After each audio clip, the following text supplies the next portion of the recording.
Hi folks, welcome to our session. My name is Matt Livermore and I'm a Principal Solution Consultant here at PagerDuty. And today I'm joined by Rob King, who's the Head of Technical Automation at William Hill. We're going to talk to you a bit about what William Hill have been doing today. Before I do any more, I'm going to hand over to Rob. My first question, Rob, is can you help the customers in terms of understanding who William Hill are and what the journey's been so far? Hi, well, William Hill, as I'm hoping most of you know, is a gambling company. Started many years ago in London and has been growing internationally ever since, and recently expanded into the United States. That was so successful, we've been bought out by Caesars, who are now taking that American part of the business and going to push sports betting and gambling in the US, while the rest of the world will continue on as William Hill, where we hopefully will give customers the best betting experience possible and the safest one. In regards to where we are and what we are up to, the automation team are here at William Hill to just make everything we do, whether it's support staff, technical staff, we look to automate away the drudge, the toil, and make life better for our employees and ultimately our customers. Okay, so let's touch on that automation piece then. In terms of the sort of the key workflows, what sort of things are we talking about there? What specifically are you working on? Well, one of the biggest things we've been working on recently is sort of mean time to repair. So making sure that our customers can get to our product as often as possible. And if we do have an issue or we take some maintenance, that product is back with the customer as quick as possible. So it's generally where we start to concentrate our time, but more recently, especially with sort of work from home, we're looking at ways we can improve how our staff work, how they are, how efficient they can be and what they're doing in their day, and to try and make their job easier, quicker, which ultimately does knock on to improve customer satisfaction. But we mainly start with making sure our customers get the best product possible at all times. Okay, got it. So in terms of like how you do that then, obviously I'm expecting a big ecosystem of tools. Walk us through some of the sort of tools you're using and how you've put those together to deliver these sort of outcomes. Well, I mean, it's a mainly Linux estate, Windows underneath in part. From there, we've got VMware, we've got AWS, all of the classic infrastructure elements. On top of that is overlaid classic corporate systems. We've got Office 365, etc.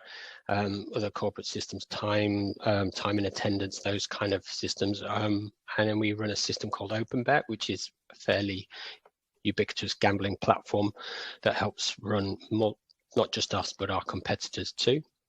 Also, what we tend to get is customer complaints, customer issues from our monitoring platforms, whether that be sort of New Relic, we had CA Suite before. We've got Splunk looking at all of our logs, aggregating our logs. We're looking for patterns, anything that's out of the norm. We hope to spot it. Very much hope to spot it before the customer does, so we can get there early, but it's not always the case. So you sometimes get things direct from the customer, whether that be via tweets or phone calls, emails, etc., chats. And what we're looking to do is string together all of those things, whether it's the service tool, so we've got ServiceNow, and then you want to alert into Jira if you're wanting a dev team to look at it, or another operational team via ServiceNow. Well, it used to be, and we used to use emails, and that's where we started to get the real value, where we got from PagerDuty, as we started to get that response automated and get the team we needed on those issues as quickly as possible. And what we're doing now is trying to string that first bit of getting an engineer on a line with the right information right through to actually actioning a fix. So that's where we are right now. Okay, so let's dig a bit more into that sort of what you're doing with PagerDuty. So where does PagerDuty fit into this? Originally, it was a way of getting the right people on a call during an issue. And it was a way we could also start to sort of unify the information around a fault or an issue. So most teams' first experience of PagerDuty was to be, uploading their on-call rotas and their escalation paths if that on-call rota failed. So most people, that was their first value they got out of PagerDuty. The person who was actioning the call just hit call the DBA, call network, and PagerDuty would do the rest. So we didn't have to know exactly what their mobile number was, really clunky spreadsheets of who to call when. That was all gone. It was just, right, that is the escalation path for that team. That's their current rota. If that rota fails, it followed the escalation path. So we knew how to get the right people very quickly. That's where we started with PagerDuty. Then as it grew, we realized that, you know, we didn't just buy it for that. We then started to build the sort of the service structure. So you could start to identify in more detail what things were, where it had gone wrong, what we should do next, who should be called. That service structure started to be built. So you could align PagerDuty with, in our case right now, is New Relic, and we would match up specific errors with specific PagerDuty responses. And that's when you really start to get into the fine art of improving your response time to incidents. Okay, good stuff. So obviously that's all around the sort of the initial part of an incident response process. It's about getting the right people into a virtual war room, as it's become over the last year or so, rather than a physical one.